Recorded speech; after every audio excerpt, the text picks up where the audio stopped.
आजच्या या संगणक युगामध्ये आपल्याला जर अपडेटेड राहायचं असेल आणि आपली सगळी स्वप्न पूर्ण करायची असतील तर MKCL किंवा MSCIT ही नावं आज अपरिहार्य बनलेली आहेत.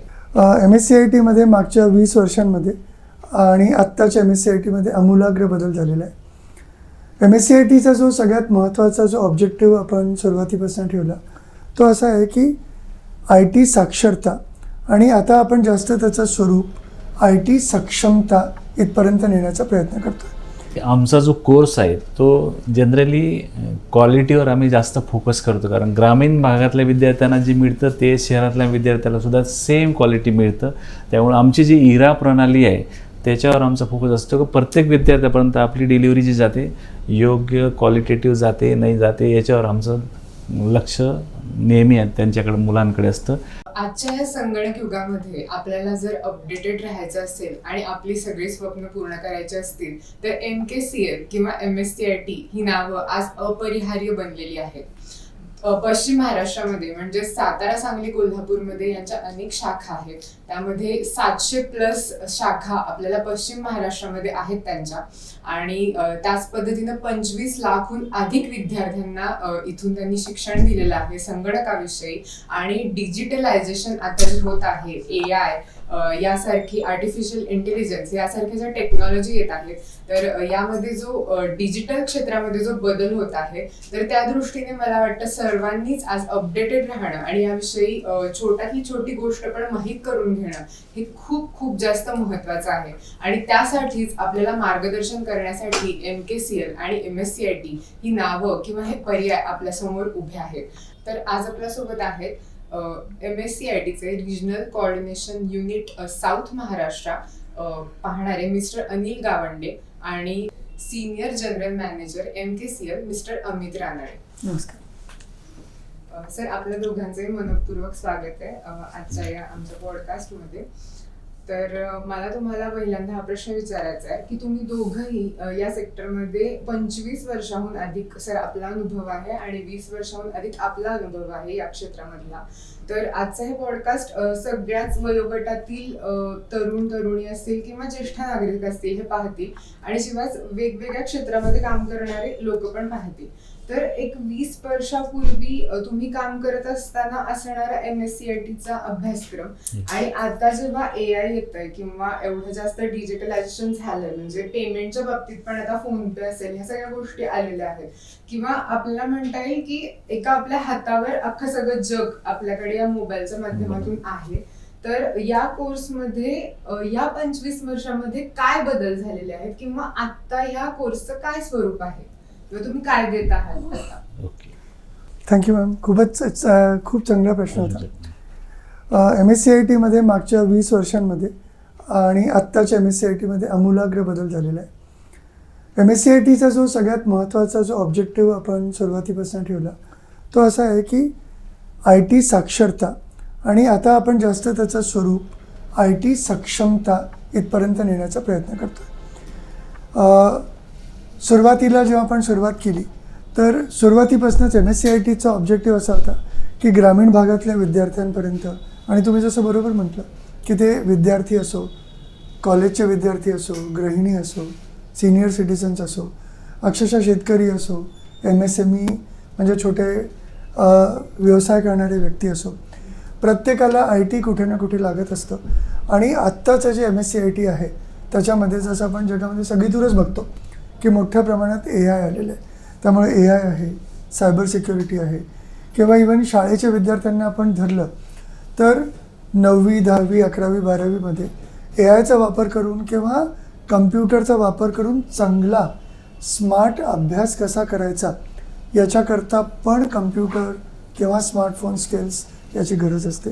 आणि या दृष्टीने आपण अगदी प्रत्येक विद्यार्थ्याला तो उपयुक्त वाटावा, त्याच्या रोजच्या जीवनामध्ये त्याचे प्रश्न त्याला सोडवता यावे, आणि या दृष्टीने आपण पूर्ण बदललेलं आहे. आणि आज MSCIT मध्ये 125पेक्षा जास्त AIचे टूल्स वापरून त्या विद्यार्थ्याला खूप वेगळ्या वेगळ्या गोष्टी कशा चांगल्या करायच्या, सायबर सिक्युरिटी ज्याला आपण म्हणतो म्हणजे स्वतःची काळजी कशी घ्यावी, तर या पद्धतीने प्रत्येक विद्यार्थ्याला त्यामुळे सेंटरवरती येऊन त्यांनी या कोर्समध्ये स्वतः शिकून खूप नवीन नवीन गोष्टी आणि त्याच्या रोजचे प्रश्न त्यातनं सोडवता येतील या दृष्टीने आपण बदल केलेला आहे.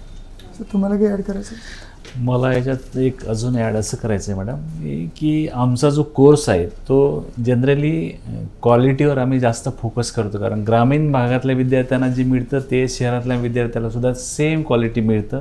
त्यामुळे आमची जी इरा प्रणाली आहे त्याच्यावर आमचा फोकस असतो की प्रत्येक विद्यार्थ्यापर्यंत आपली डिलिव्हरी जी जाते योग्य क्वालिटेटिव्ह जाते नाही जाते याच्यावर आमचं लक्ष नेहमी त्यांच्याकडे मुलांकडे असतं आणि हे ग्रामीण भागापर्यंत पोचलं पाहिजे याच्याशी आम्ही तत्पर म्हणजे त्या गोष्टी करतो आहे. मॅक्झिमम जसं जनरली सिटीत सगळ्या गोष्टी अवेलेबल असतात त्यापेक्षा आम्ही याच्यावर जास्त लक्ष दिलं की अगदी ग्रामीण भागापर्यंत किंवा त्याच्यापेक्षा खाली मोठ्या गावापर्यंत आम्ही पोचलो पाहिजे आणि त्या मुलांना शिक्षण तिथं मिळालं पाहिजे, म्हणजे जेणेकरून त्याला शहरात जायची गरज पडणार नाही. आणि मी सरांना एक इंटरप्ट करतो की सगळ्यात महत्त्वाची गोष्ट म्हणजे जसं स्विमिंग किंवा सायकल आपण कसं शिकतो की खरं तिरून बघून किंवा स्विमिंग पूलमध्ये उतरूनच आपल्याला स्विमिंग करता येते किंवा सायकल चालवणंच शिकता येते, तसं कम्प्युटरवरतीच कम्प्युटर शिकता येतं. आणि सर जसं म्हटले की ग्रामीण भागातल्या विद्यार्थ्यांना तर ते मराठीमध्ये असो, जे CBSEचे विद्यार्थी आहेत त्यांना इंग्लिशमध्ये किंवा जी कोणती भाषा मला सोपी वाटते, सहज वाटते, मला का म्हणजे योग्य वाटते मी त्याच्यामध्ये शिकू शकतो. त्यामुळे हा एक खूप महत्त्वाचा म्हणजे अनुभवजन्य शिक्षण ज्याला आपण म्हणतो ते आपण MSCIT म्हणतो. सर तुम्ही आता सांगितलं की 125 प्लस AI टूल्स तुम्ही याच्यामध्ये ॲड केलेले आहेत, या सगळ्या गोष्टी झालेल्या आहेत. आणि सर आपण पण बोललात की आता पश्चिम महाराष्ट्रामध्ये आपलं काम जोरदार सुरूच आहे, सातारा, सांगली, कोल्हापूर, पण आपल्याला ग्रामीण भागापर्यंत तुम्हाला पोचायचं आहे. तर त्या दृष्टीने आता सध्या कसे प्रयत्न चालू आहेत तुमचे? आणि दुसरं मला हे पण विचारायचं त्यासोबत की या कोर्सबद्दल पण थोडीशी माहिती द्या की कालावधी किती असेल किंवा ह्याला काही वयोमर्यादा आहे का, काय आहे, या पण गोष्टी थोड्याशा सांगितल्या तर. हा जो कोर्स आहे हा रोज त्या विद्यार्थ्यांनी 3 महिन्याचा कोर्स आहे. रोज 2 तास सेंटरवरती येऊन, म्हणजे याच्यामध्ये सगळ्यात महत्त्वाची गोष्ट म्हणजे तो विद्यार्थी जिथे राहतो त्याच्या अगदी जवळचं MSCITचं जे सेंटर आहे ज्याला आपण MSCIT ALC असं म्हणतो, ऑथराइज लर्निंग सेंटर, तिथे जाऊन त्यांनी रजिस्ट्रेशन करावं. त्याला लगेच एक लॉग इन ID पासवर्ड मिळतो. तो तिथे सेल्फ लर्निंग किंवा स्वशिक्षणाचा अनुभव घेऊ शकतो. प्लस तिथे एक लर्निंग फॅसिलिटेटर असतात. त्यामुळे 3 महिने रोज 2 तास त्यांनी सेंटरवरती यायचा, त्याचा अभ्यास करायचा आणि शेवटी MSBTची एक फायनल एक्झामिनेशन होते. प्लस त्याला त्याच्या ॲपवरती एक ई-बुक दिलं जातं. तसा 144 आवर्सचा कोर्स आहे, पण रोज 2 तास त्यांनी सेंटरवरती येऊन 2 तास त्यांनी शिकणं अपेक्षित आहे. आणि शेवटी एक फायनल एक्झाम होते आणि इंटरनल एक्झाम त्याची सेंटरवरतीच होते, तिथे तो शिकतो. याच्यामध्ये इवन आपण CCTP म्हणजे टायपिंगचा पण समावेश केलेला आहे. त्यामुळे त्या विद्यार्थ्याला मराठी टायपिंगचा पण एक पूर्ण अनुभव आपण याच्यामध्ये देतो. त्यामुळे कम्प्युटर टायपिंग ही पण एक महत्त्वाची स्किल आहे, ती पण त्याला सेंटरवरती मिळते. दुसरं असं तुम्ही ग्रामीण भागाबद्दल विचारलं, मी ऑलरेडी ग्रामीण भागापर्यंत पोहोचलेलो आहे. कारण आता पूर्वी विद्यार्थ्याला शहरात येऊन शिकावं लागत होतं, त्या गोष्टी आता होत नाही आहे. ऑलमोस्ट जास्तीत जास्त एक 5 ते 10 किलोमीटर प्रवास करून त्याला कुठेही सेंटर आता अवेलेबल आहे. आपण फॉर एक्झाम्पल जिल्ह्याचं जर घ्यायचं तर सातारा जिल्ह्यात 170 सेंटर्स आहे वेगवेगळ्या भागात, ग्रामीण, शहरी, इवन नगरपालिकेच्या क्षेत्रात. तसं तिन्ही जिल्ह्यात भरपूर सेंटर आहे. म्हणजे मुलांना जास्तीत जास्त एक 5 ते 10 किलोमीटर प्रवास केला तरी त्याला सेंटर अवेलेबल आहे. आणि प्रत्येक ठिकाणी आपल्या ट्रेनिंगचं जे आम्ही ज्या ट्रेनरकडून मुलांना शिक्षण देतो, त्यांच्या परीक्षा घेतलेल्या असतात, त्यांच्या अपडेटेड त्यांना नॉलेज दिलेलं असतं, त्या अनुषंगाने ते पुढं डिलिव्हर करतात. म्हणजे जेणेकरून ज्या अपडेटेड तुम्ही म्हणले ना त्या सगळ्या गोष्टी मुलांपर्यंत पोहोचल्या पाहिजे याची आम्ही काळजी करतो. म्हणजे सर 2005 मध्ये वगैरे आपल्याकडे बटनचे मोबाईल होते, म्हणजे सगळ्यांकडेच बटनाचे मोबाईल होते. त्याच्यानंतर 2010 साली मला वाटतं अँड्रॉइड मोबाईल आले आणि त्याच्यानंतर आता इतका म्हणजे माणूस नाही पण मोबाईल स्मार्ट झालेला आहे.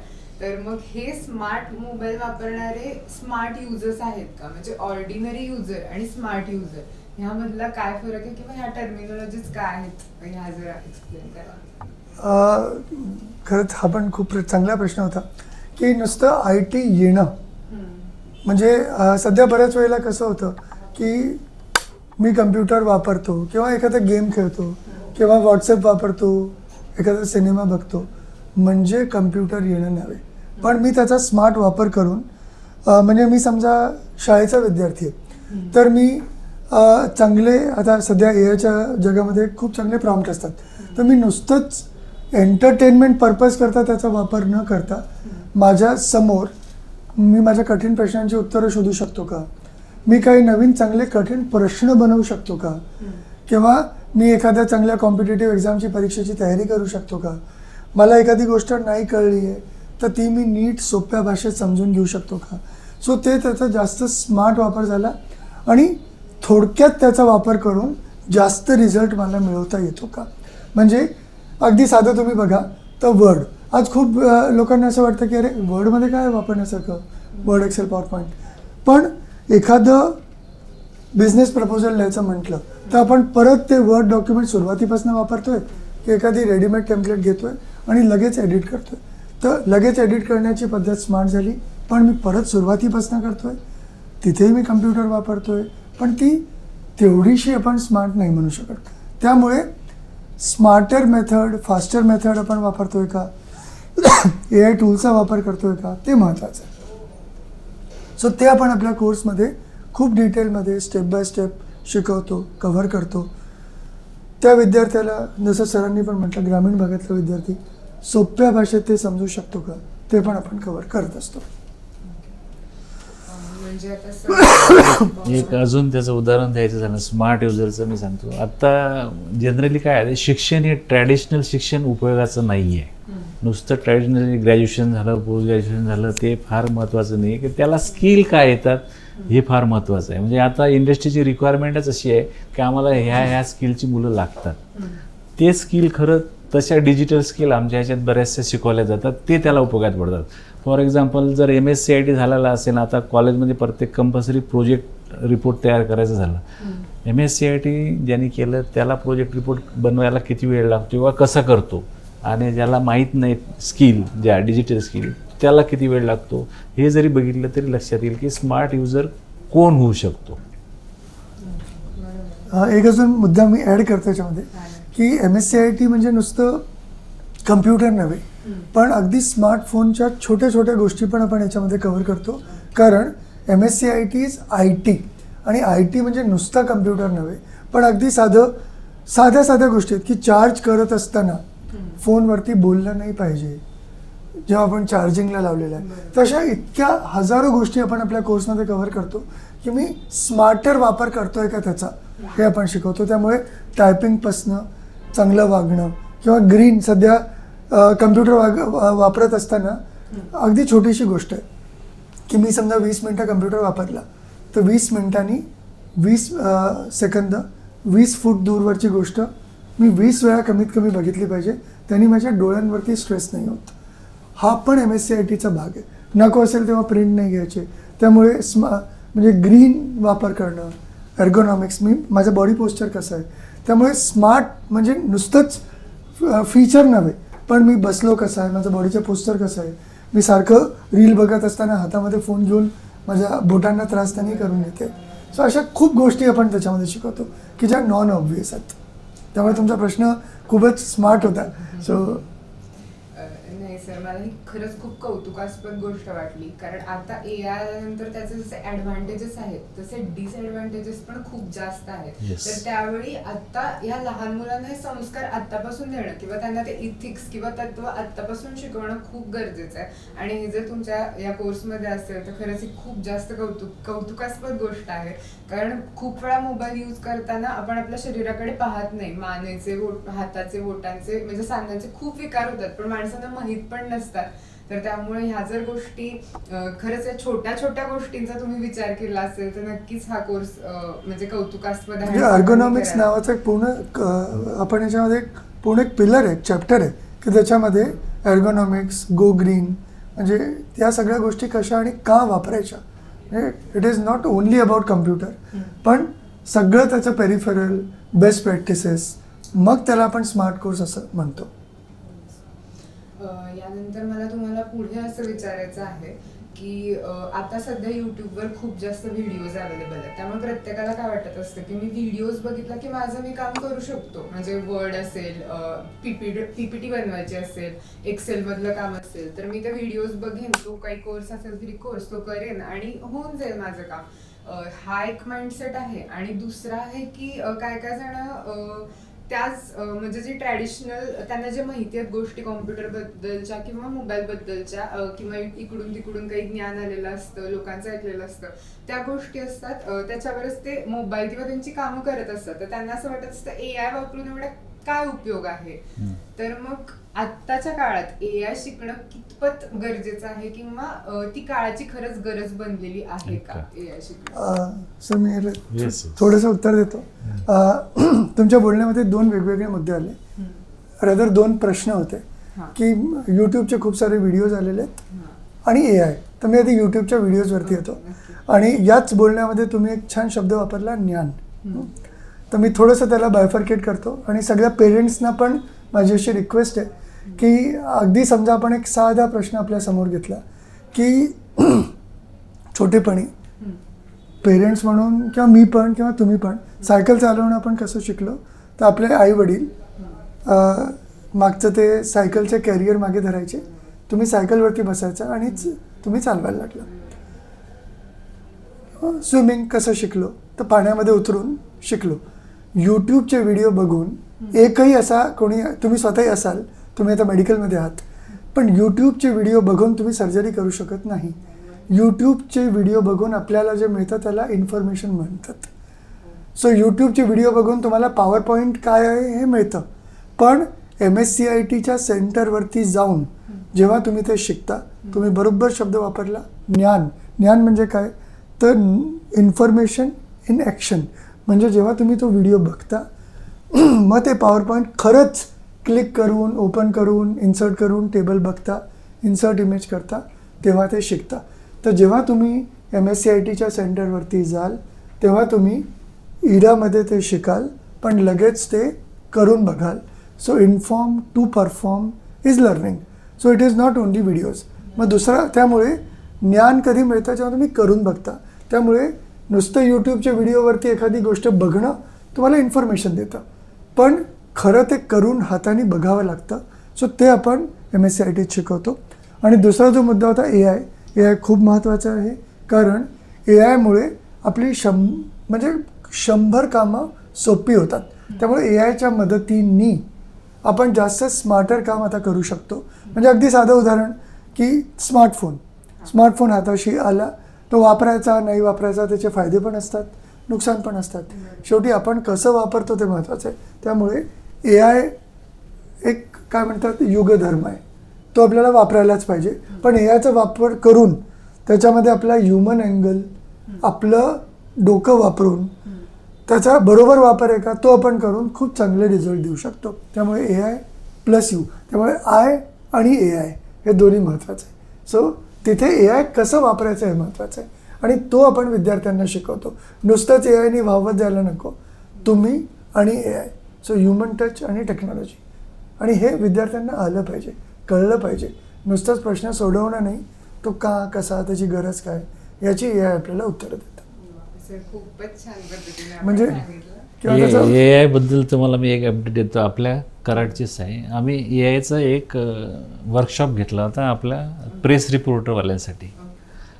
तर त्यांचं असं म्हणणं होतं की AI मुळे आता नोकऱ्या जात आहे आणि आमचे लोकसुद्धा AI मुळे पुढं. आम्ही त्यांना म्हणलं तुम्हाला कुठं नोकरी करायची नाही, तुम्हाला शिकायचं आहे. तर जेव्हा वर्कशॉप घेतला तेव्हा त्यांचं मत असं होतं की AI मुळं बऱ्याचशा गोष्टी त्याचे बेनिफिट आहे, तसेच हे पण आहे. तर त्यांनी आत्ता आम्हाला येऊन सांगितलं आम्हाला AI किती महत्त्वाचं आहे. आणि आता आम्ही म्हणे लाईव्ह बातम्या करतो, लिहित बसत नाही आहे. त्याला सांगतो असं बनवून दे, तेच बातमी आम्ही पेपरमध्ये छापतो. आता पूर्वी जे आम्ही डिक्टेट करायचो, पाठवायचो, हे टायपिंग करायचे, मग आला की आम्ही चेक करायचं, मग संध्याकाळी किंवा दुसऱ्या दिवशी प्रेसला जायचं. आता तसं नाही, ते आम्ही लाईव्ह तिथच्या तिथंच आम्ही AI मुळं सोपं झालं की त्याला सांगितलं त्या गोष्टी आम्हाला तिथंच मिळतात. आणि AI मुळं नक्कीच आम्हाला म्हणजे इवन मॅनपॉवरसुद्धा कमी झालं. एक कॅमेरेमन, एक बोलायला, एक रेकॉर्डिंग करायला, त्या सगळ्या गोष्टी सोप्या झाल्या. त्यांची अजून डिमांड आहे की आम्हाला अजून AI चे टूल्स शिकायचे आहे, तर आम्हाला मिळालं तर फारच छान होईल. म्हणजे आपली प्रोडक्टिव्हिटी एआयने कशी वाढते हे महत्त्वाचं हां. आहे. कारण काय आहे की आपण एआय शिकणं न शिकणं हा प्रश्न नाही आहे. प्रश्न असा आहे किंवा उत्तर असं आहे की लोक ते शिकणारच, लोक ते वापरतीलच. आणि सर जसं म्हणले की नोकऱ्या त्यांच्या डेंजरमध्ये आहेत ज्यांना एआय वापरता येत नाही. त्यामुळे एआय हे वापरता आलंच पाहिजे. कुठे कधी कसं वापरायचं हे तुम्ही MSCIT मध्ये येऊन शिकता. म्हणजे आता तुम्ही मेडिकल फील्डमध्ये आहात, नुसतं मला एखादं काहीतरी इलनेस झाली म्हणून मी शोधलं तर एआय जे उत्तर देईल मी त्याच्यावरती बिलीव्ह करणार नाही. कारण एक व्यक्ती म्हणून एक डॉक्टर माझी चांगली ओळख करतं, पण त्याच्या कॉम्बिनेशननी मी काही शोध लावू शकतो. सो एआय आणि आय हे दोन्ही महत्त्वाचं आहे. बरोबर आहे. खूपच छान पद्धतीने सर सांगितलं. मला वाटतं जे कोणी हे पॉडकास्ट ऐकत असेल त्यांना नक्कीच कळेल की एआयचे डिसएडव्हान्टेजेस आहेतच, पण जेव्हा आय म्हणजे आपल्या माणसांना काही देवाने भावभावना किंवा बुद्धी जी दिलेली आहे त्याचा वापर करून आपण त्या मशीनकडून, म्हणजे एआय एक मशीनच आहे, तर त्याच्याकडून आपण कसं काम करून घेऊ शकतो चांगल्या पद्धतीनं. त्यामुळे या आजच्या क्षेत्रामध्ये तुम्हाला अपडेटेड राहायचं असेल तर नक्कीच एआयचे सर्व टूल्स हे तुम्हाला आले पाहिजे, जेणेकरून तुम्ही घर बसल्या सुद्धा ज्या गृहिणी असतील किंवा तरुण किंवा ज्येष्ठ नागरिक असतील त्यांना सुद्धा याचा फायदा होईल आणि ते घर बसल्या सुद्धा सक्षम होतील. ते त्यांची कामं मोबाईलद्वारे करू शकतील. त्यामुळे नक्कीच तुम्ही MKCL, MSCIT यासारख्या कोर्सेसचा वापर करून हे एआय टूल्स नक्की शिकावेत. सरांनी आता ज्या पद्धतीने सांगितलं त्या पद्धतीने. त्यानंतर सर मला एक पुढचा प्रश्न असा तुम्हाला विचारायचा होता की आता सध्या रील्सचा हे आहे, जमाना आहे, तर रील्स बनवतात लोक आणि त्याच्यामध्ये असं असतं की आता कळलेलं बऱ्याच जणांना ChatGPT आहे, तर कॉलेजची मुलं पण उत्तरं वगैरे सर्रास त्याच्यावरनं शोधून हे करून लिहित असतात हे. त्यानंतर असा ट्रेंड बनतोय की व्हिडिओज किंवा फोटोज टाकायचे रेट्रो स्टाईलचे, त्यासाठी ते ChatGPTला प्रॉम्प्ट्स देतात. म्हणजे खूप जणांना माहित पण नसतं कसे द्यायचे असतात, काय द्यायचे असतात. कारण मी पण यूज केलेलं आहे. त्यावेळी मी बघते की एखादं पोस्टर बनवायचं, त्याला सांगितलं पण व्यवस्थित प्रॉम्प्ट्स जर दिले गेले नाही तर लँग्वेजेस मध्ये चुका असतात, बऱ्याच चुका त्याच्यामध्ये येतात. तर या प्रॉम्प्ट्स विषयी म्हणजे दिल्या जाणाऱ्या ChatGPTवरच्या प्रॉम्प्ट्स विषयी आपण काय सांगाल, किंवा प्रॉम्प्ट इंजिनिअरिंग हा काय कन्सेप्ट आहे? खूप रिलेव्हंट प्रश्न आहे आणि चांगलं झालं तुम्ही हा विचारला.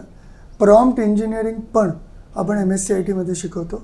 आणि जेव्हा आपण प्रॉम्प्ट असं म्हणतो तर असं काही गरजेचं नाही की प्रॉम्प्ट इंग्लिशमध्येच दिला पाहिजे. प्रॉम्प्ट मराठीमध्ये पण देता येतो. इंग्लिशमध्ये दिलेल्या गोष्टीचं मराठीमध्ये पण उत्तर देता येतं. प्रॉम्प्ट म्हणजे शेवटी काय असतं की मला ChatGPTकडनं काय उत्तर अपेक्षित आहे. सो प्रॉम्प्ट इंजिनिअरिंग याचा अर्थ काय की एखादा प्रश्न कसा विचारायचा, त्याच्यामध्ये काय उत्तर अपेक्षित आहे, तर हे पण आपण MSCITत शिकवतो. हे गरजेचं पण आहे कारण शेवटी श्रीकृष्ण आणि अर्जुन संवादामध्ये पण चांगला प्रश्न विचारणं ही एक कला होती. त्यामुळे MSCITत पण ही एक कला म्हणून तुम्ही घेऊ शकता. प्रॉम्प्ट विचारणं शेवटी काय एक कला आहे की चांगला प्रश्न मी एआयला कसा विचारतोय. म्हणजे तुम्ही जसं म्हणलं की पोस्टर तर फॉन्ट चांगला नाही आला, मग लगेच की बाबा असा फॉन्ट नको, ही स्पेलिंग चुकली आहे. सो तुम्ही किती डिटेलमध्ये एखादा प्रश्न विचारता की बरोबर उत्तर मिळतं, हे पण आपण MSCITत शिकवतो. की त्या प्रॉम्प्टचं स्ट्रक्चर कसं, तो प्रॉम्प्ट कसा विचारला गेला पाहिजे, तुम्हाला काय फॉर्मॅटमध्ये उत्तर हवं आहे. सो या सगळ्या गोष्टी पण आपण MSCITत शिकवतो आणि ती गरज आहे. चांगला प्रश्न विचारणं, चांगला प्रॉम्प्ट देणं, सो हे पण आपण कव्हर करतो आणि ती गरजही आहे. त्याच्यानंतर चॅटबॉट ही काय संकल्पना आहे एआयच्या संदर्भातील, त्याविषयी जरा सांगा.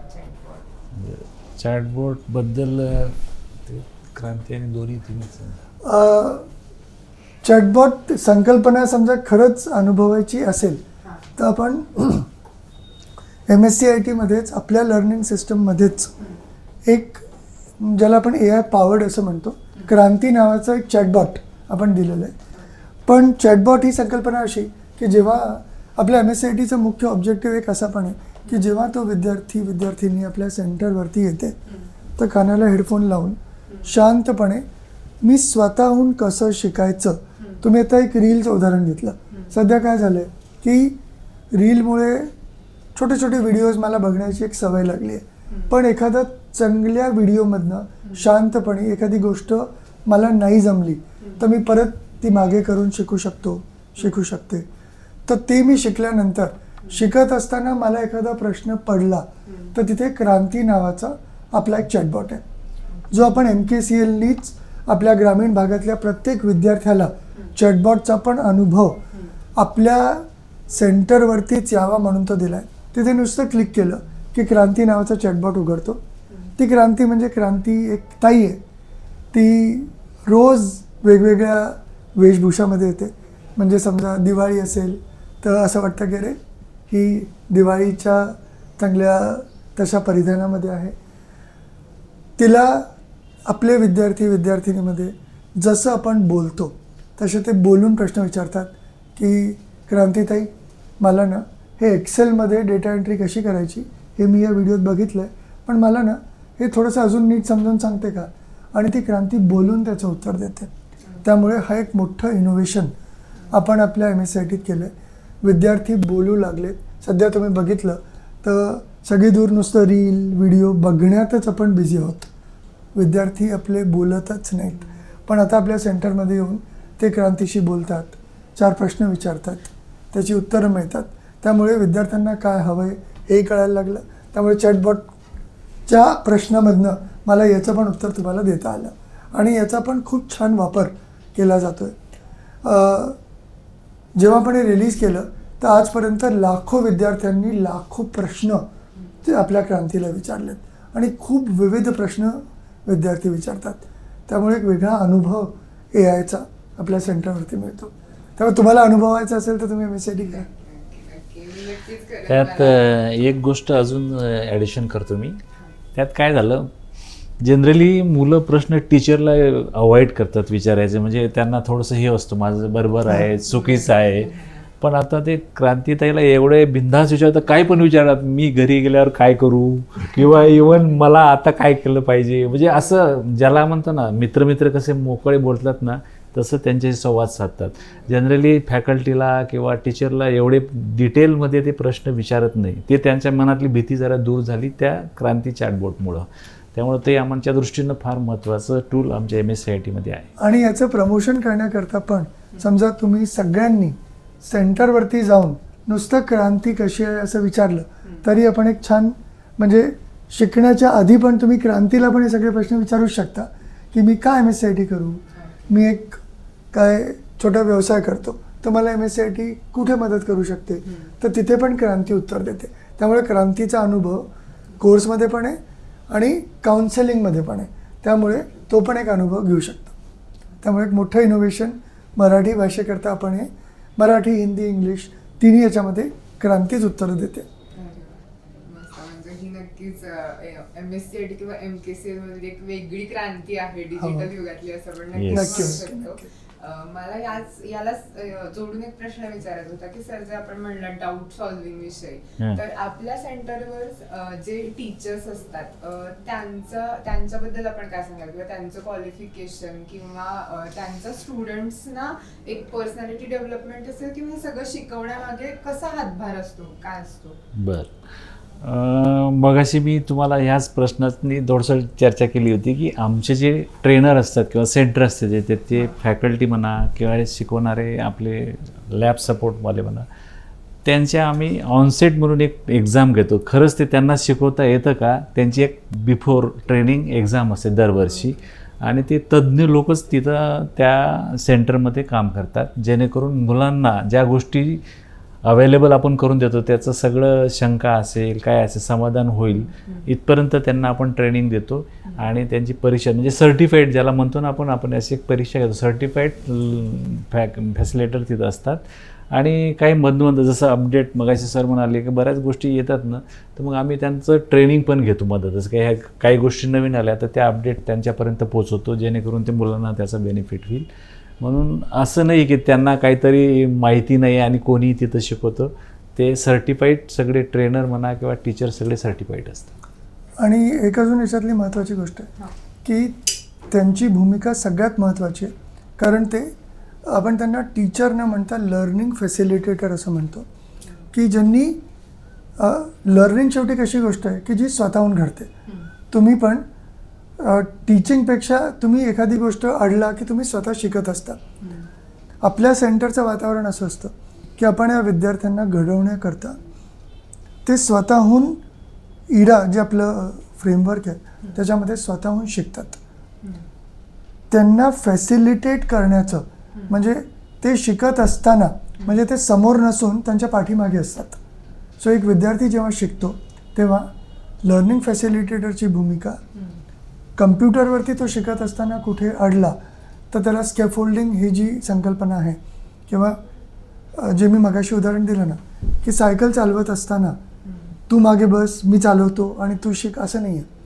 तू चालव, तुझं कॅरियर मी मागून धरलं आहे आणि तू चालवायला लागला की मी सोडलं आणि मग जो विद्यार्थ्याला कॉन्फिडन्स येतो तो कॉन्फिडन्स देणं आपल्या लर्निंग फॅसिलिटेटरचं काम आहे. सो त्याला शिकण्याकरता फॅसिलिटेट करणं आणि मग याच्याकरता सर जसं म्हणले तर पूर्ण आपण त्यांना ट्रेनिंग देतो.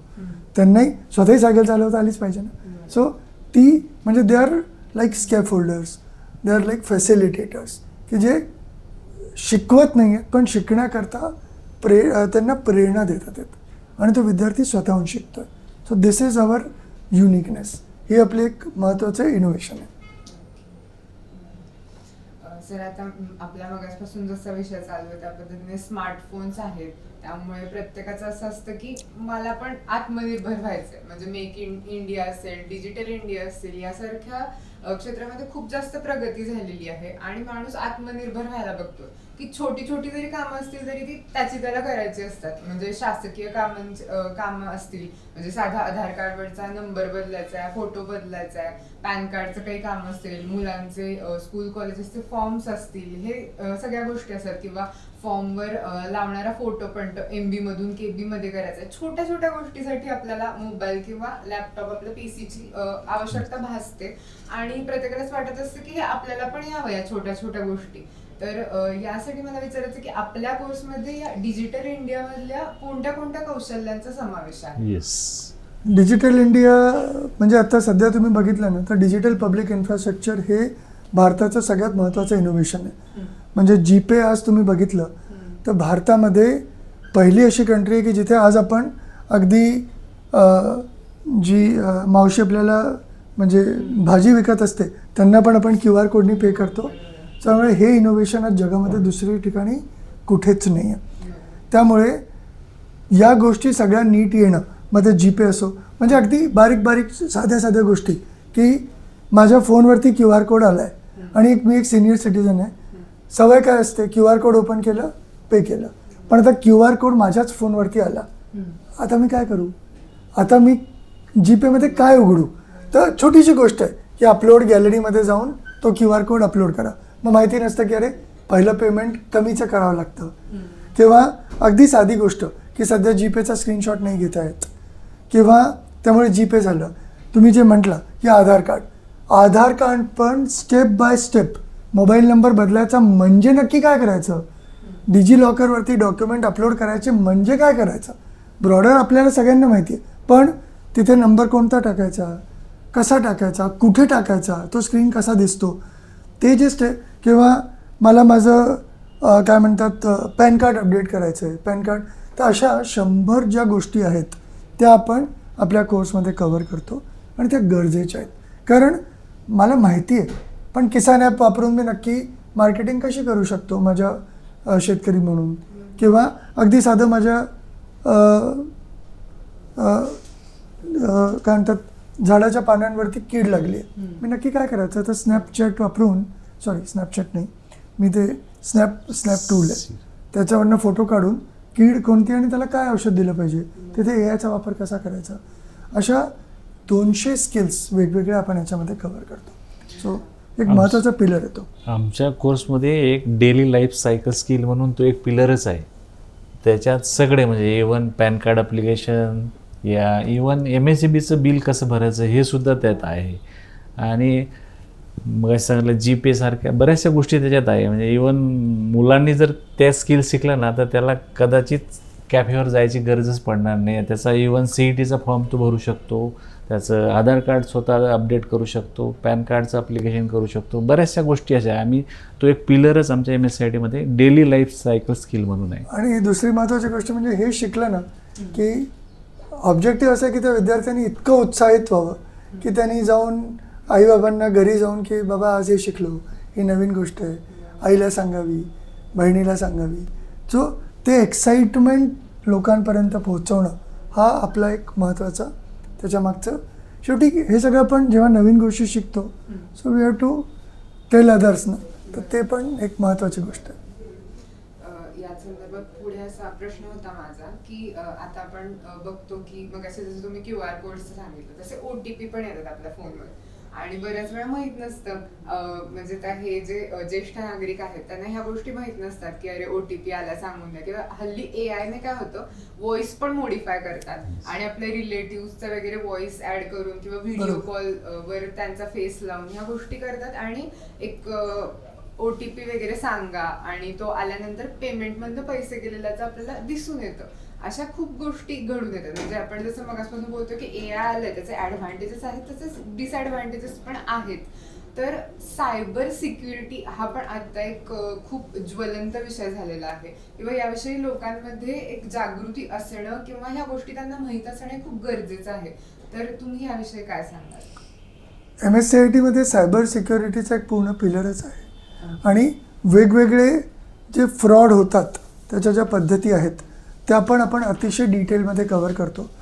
म्हणजे अगदी साधं माझा फोन हरवला, चोरी झाला तर आईस मोड, आईस म्हणजे इन केस ऑफ इमर्जन्सी, की मी कोणता नंबर असा स्टोअर केला असेल की दरवेळेस फोन चोरीत जातो असं नाही, कधीतरी पडून जातो खिशातनं. कारण आपण बघतो की फोन वरच्या खिशात ठेवला जातो, पडला तर एखाद्या चांगल्या व्यक्तीच्या हातात आला तर तो पण काय करणार, तर तिथे इमर्जन्सी कॉन्टॅक्ट नंबर म्हणून सेव्ह कसा करायचा की कोणीतरी तुम्हाला त्या कॉन्टॅक्टवरती फोन करून सांगू नाही तर मग फोन लॉक असतो, तो समोरच्याला अनलॉक नाही करता येणार. हे एक फीचर झालं. माझं क्रेडिट कार्ड हरवलं तर मी नक्की काय करणार. किंवा शेवटी ऑब्जेक्टिव्ह नुसतं टूल किंवा गोष्टी शिकवणं नसून एक एबिलिटी म्हणजे काय की मी एकदा 100 गोष्टी बघितल्या तर माझ्यामध्ये एक एबिलिटी निर्माण होते की आता मला, कारण काय प्रत्येक गोष्ट आपण शिकवू शकतो असं नाही. आज आपण काही गोष्टी कव्हर करतो पण एक जाणीव मात्र करून देतो की एवढ्या गोष्टी असतात. तर उद्या MSCIT झाल्यानंतर तो मुलगा, तो विद्यार्थी, गृहिणी, सिनियर सिटीजन असं म्हणू शकतात की आता मला कोणी फसवू शकत नाही किंवा आता मी स्मार्ट वापर करू शकतो. पद्धती नवीन येतील पण मी खरंच कसं ओळखून घ्यायचं की अरे हा AIचा आवाज वाटतोय, मग थोडंसं शांतपणे विचार करून शोधायचं. किंवा एखादी न्यूज आली 2 मिनटं थांबून की जरा मी ना 0 GPT, जसं ChatGPT आहे ना तसं 0 GPT आहे, तर 0 GPTवरती चेक करून बघतो की ही न्यूज खरीच आहे का. तर प्रत्येक याला शोधून काढणं. सो एबिलिटी MSCIT आपल्याला काय देते, जे मी म्हटलं ना सक्षमता, की आपण 200 स्किल शिकवलेत उद्या 400 येतील. तर आज जेव्हा आपण सायकल चालवायला शिकतो किंवा जेव्हा आपण एकदा कार चालवायला शिकतो तर मग मी परत नवीन कार आली की परत शिकायला जात नाही. मला कार चालवण्याचे तत्त्व आले. आता मी जसं आता समोर ओंकार सर आहेत, ते कॅमेरा वापरतात, उद्या कॅमेरा बदलला तर दुसरा कॅमेरा वापरू शकतात. सो ती स्किल देणं आहे महत्त्वाचं आहे. सारखं मी काही नवीन कॅमेरा आला तर परत कोर्स जॉईन करू असं नाही आहे. सो ती स्किल देणं हा आपला. त्यामुळे सायबर सिक्युरिटी आपण पूर्ण कवर करतो, त्यातले सगळे आस्पेक्ट कवर करतो, जाणीव करवतो. त्यामुळे ते पण एक महत्त्वाची गोष्ट आहेच.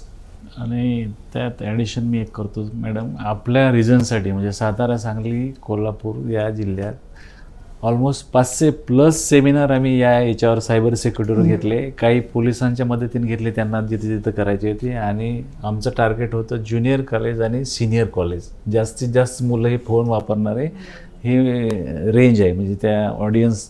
तर आम्ही 3ही जिल्ह्यात मला वाटते मागच्या वर्षी तेच काम केलं. प्रत्येक कॉलेजमध्ये आमचं सेमिनार प्लस आमचे सेंटरवर जे विद्यार्थी असतात त्यांच्यासुद्धा ह्या सायबर सिक्युरिटीबद्दल सगळी कल्पना आमच्या माध्यमातून जाते.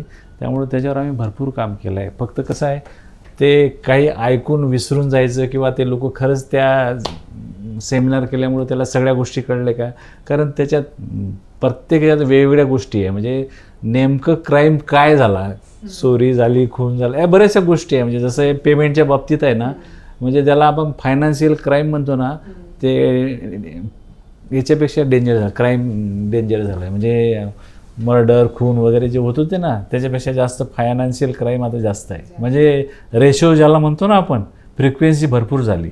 म्हणजे आजकाल सहज लोक पैसे उडवतात. इवन तुम्ही मगाशी बोलले की OTPनं पैसे जातात वगैरे, स्कॅम भरपूर झाले. म्हणजे नुसतं OTP नाही, आता ते नवीन बघा एक कार्ड बँकेने काढलं, स्वाईप करायची गरज नाही, नुसतं टच केलं की पैसे जातात. ते असे QR कोड काही लोकांनी बनवले, त्याच्या शेजारून गेले तरी त्याचे पैसे जातात. म्हणजे आपल्याला काळानुसार बदलत राहायलाच पाहिजे. हां, त्याची व्हेरायटी भरपूर आहे. असं नाही की नुसतंच OTP मार्फतच सगळं होते. बऱ्याचशा गोष्टी आहे. म्हणजे स्कॅम करायच्या म्हणजे बऱ्याच गोष्टी झाल्या. बरोबर आहे. आणि APK फाईल्स असतील Yes. व्हॉट्सअपवर, ते पण Yes. क्लिक केलं की एका सेकंदात आपले पैसे उडालेले असतात. येस. तर काळानुसार बदलत राहायला पाहिजे. त्यामुळे हे AI शिकणं खरंच खूप गरजेचं आणि आहे. इव्हन आपण एवढं अपडेट आहे, एवढे सेमिनार, एवढी जागृती करतो, तरी पण अजूनही एक 100 केसेसपैकी 90 केसेसचा पत्ता लागत नाही पैसे कोणी चोरले. म्हणजे किती पुढं लोक आहेत ते. खरं. ट्रान्झॅक्शन होते म्हणल्यावर कुठंतरी चाललंय ना ते, पण ते शोध घेता येत नाही अजूनही. बरोबर आहे. खरं आहे. म्हणजे ते CID किंवा ह्याच्यामध्ये केस सोडवताना म्हणतात की त्यांच्या क्रिमिनल्सच्या डोक्याने विचार करावा Yes, लागतो. तर yes. त्यासाठी खरंच आपल्याला त्यांच्या इतपत माहिती असणं, त्यांच्या इतपत नाही पण ह्या बेसिक गोष्टी तरी माहिती असणं बरोबर. खरंच गरजेचं आहे. यानंतर सर मला विचारायचं होतं की आपला संपूर्ण बेस हा कॉम्प्युटरवर असणार. म्हणजे जसं आपण मगाशी म्हणलं की फक्त थेअरी उपयोगाची नसते, तर प्रॅक्टिकल पण उपयोगाचं असतं. त्याप्रमाणे iOSची एक काही प्रोग्रॅमिंग सिस्टीम असते किंवा अँड्रॉइडची असते. कॉम्प्युटरची पण एक प्रोग्रॅमिंग लँग्वेज आहे. तर कोडिंग स्किल्स असतात. म्हणजे जेवढं मला माहिती त्याप्रमाणे जावा, पायथॉन यासारख्या कोडिंग लँग्वेजेस आहेत. Yes. तर ह्या कोडिंग स्किल्स बद्दल म्हणजे आपलं काय मत आहे किंवा आपल्या कोर्समध्ये कसा समावेश आहे यांचा कोडिंग स्किल्स? म्हणजे कोडिंग स्किल्स खरंच गरजेच्या आहेत. सध्या तर CBSE मध्ये तर मला वाटतं 8वीपासून 8वीपासून C++ Programming. प्रोग्रामिंग हे सगळे शिकवलं जातं. तर MSCITच्या पुढे जाऊन क्लिक म्हणून आपले प्रोग्राम्स आहेत. क्लिक म्हणजे knowledge lit careers. So gateway to knowledge lit careers म्हणजे मला माझ्या करिअरचा शोध लावत असताना किंवा लावण्याकरता हे कोर्सेस खूप महत्त्वाचे आहेत. त्यामुळे 30, 60, 90 आणि 120 असे आपण 30 तासांचे, 60 तासांचे, 90 तासांचे आणि 120 आवर्स 300 असे प्रोग्राम आहेत की ज्याच्यामध्ये वेगवेगळ्या करिअरचा शोध. म्हणजे बऱ्याच वेळेला कसं असतं की मला काय आवडतं हे शोधून काढायला ते थोडंसं करून बघितलं पाहिजे. त्यामुळे शाळेच्या विद्यार्थ्यांना पण माझी पर्सनली अशी रिक्वेस्ट आहे की कोडिंग झालं, डिझायनिंग झालं, छोटे छोटे कोर्सेस करून बघितले तर किमान मला काय जमतं किंवा काय जमत नाही, काय आवडतं काय आवडत नाही. त्यामुळे खूप वेगवेगळे करिअरचे करून बघू शकतात. तसंच टिपिकली जेव्हा तुम्ही कोडिंगचा प्रश्न विचारला तर पायथन, C++, जावा याचे आपल्याकडे उत्कृष्ट कोर्सेस आहेत. हे पण सेल्फ लर्निंग आहेत. आणि याच्यामध्ये महत्त्वाची गोष्ट काय की ते नुसतं प्रोग्रामिंग शिकवण्यावरती फोकस नसून AIचा वापर करून प्रोग्रामिंग कसं करायचं हे पण आहे. आणि आपल्या सगळ्या कोर्सेसमध्ये एक जी दुवा किंवा एक जो धागा आपण पकडला आहे तो असा की नुसतं थ्योरी शिकवणं नाही पण त्याचं ॲप्लिकेशन. म्हणजे उदाहरणाकरता मी समजा जावाचा एक छोटासा कोर्स केला तर मी शेजारच्या दुकानदाराकरता एक छोटंसं ॲप्लिकेशन बनवून त्याचं रिसिप्टचा प्रोग्राम बनवून देऊ शकतो का? किंवा एखाद्या दुकानाकरता नाव्याचं दुकान आहे तर तिथल्याकरता एक त्याचं शेड्युलिंगचं ॲप बनवून देऊ शकतो का? म्हणजे मला माझ्या जवळपासच्या समाजाकरता छोटी छोटी कामं करून 4 पैसे कमावता येतात का? तसे ॲप मी बनवू शकतो का? तशी कामं मी करू शकतो का? हा धागा आपण सगळ्या कोर्सेसमध्ये ठेवला आहे. म्हणजे MSCITमध्ये वर्ड असेल तर मी जवळच्या हॉटेलवाल्या काकांकरता मेनू कार्ड सुंदर डिझाईन बनवून देऊ शकतो का? डॉक्टरच्या क्लिनिककरता एक छान पोस्टर बनवून देऊ शकतो का? तर त्या पण तो आपली सगळ्यात महत्त्वाची मेथड आहे शिकवण्याची की नुसतं वर्ड, एक्सेल, पॉवरपॉईंट शिकवायचं नाही. समाजोपयोगी 100 गोष्टी शिकवल्या तर मला वाटतं की अरे हे मी वापरून काहीतरी करून देऊ शकतो. सो प्रोग्रामिंगमध्ये पण ती दुवा आहे. त्यामुळे जावा, पायथन, सी प्रोग्रामिंगचे पण अतिशय उत्कृष्ट कोर्सेस क्लिक म्हणून आपल्या याच सगळ्या MSCITच्या सेंटर्सवरती आहेत. MSCIT झाल्यानंतर ते विद्यार्थी जॉईन करू शकतात. इवन कॉलेजच्या विद्यार्थी तर त्यांना तर अति महत्त्वाचेच आहेत ते. सो ते कोर्सेस विथ AI अवेलेबल आहेत. म्हणजे ह्यामध्ये मला एक प्रश्न विचारायचा होता, हल्ली MOU असतं ना, एक MOU करतात त्यांच्यासोबत, तर आपले असे काही कॉलेजेस सोबत असे काही आहेत का MOU की जेणेकरून म्हणजे इंजिनिअरिंगच्या मुलांना काय होतं, पहिले 3-4 वर्ष गेल्यानंतर समजतं की अरे आपण वेळ वाया घालवला आणि आपण हे स्किल शिकायला हवे होते.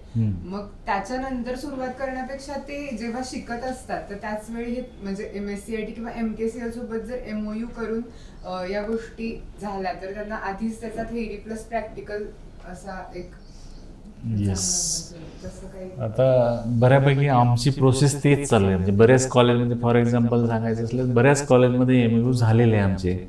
फक्त आमचा जो MSCIT जो कोर्स आहे तो आणि हा याचा जसं क्लिक कोर्सेस किंवा iLikeचे कोर्सेस आहे आमचे, त्या माध्यमातून MOU आम्ही बऱ्याचशा म्हणजे त्यांना कुठले कोर्सेस गरजेचे आहे त्या अनुषंगानं तसे MOU केलेले. म्हणजे असं एक for example DKT college Ichalkaranji engineering college आहे, त्यांच्या मुलांना काय लागतं तेच कोर्सेस त्यांना अवेलेबल तिथं आमच्या याच्यावर मिळते का हे जेव्हा त्यामुळं आम्ही त्यांना सगळी माहिती एकदा त्यांना प्रोव्हाइड करतो. त्यांचे जे सिनियर असेल किंवा प्रिन्सिपल असेल त्यांचे त्यावेळेस ते बघतात की यांच्याकडे आपल्याला पाहिजे त्या सगळ्या गोष्टी आहे. त्यावेळेस ते असे आमचे बरेचसे म्हणजे फॉर एक्झाम्पल सांगायचं झालं DKT झालं, सायबर कॉलेज कोल्हापूर झालं, इकडे आपलं अरुण गौड इंजिनिअरिंग कॉलेज झालं आणि बरेचसे म्हणजे इव्हन कॉमर्स कॉलेजला सुद्धा MOU झालेले आहे बरेच ठिकाणी आणि ती प्रोसेस चालू आहे. इव्हन आमचा असा प्रयत्न राहील की आमचं शिवाजी विद्यापीठातच आम्ही MOU करायचे याच्यात आहे, जेणेकरून विद्यापीठाच्या मार्फत सगळे कोर्सेस आमचे त्या महाविद्यालयात अवेलेबल असणार आणि ते मुलांना जे लागतात ते चॉईस करून घेऊ शकतात.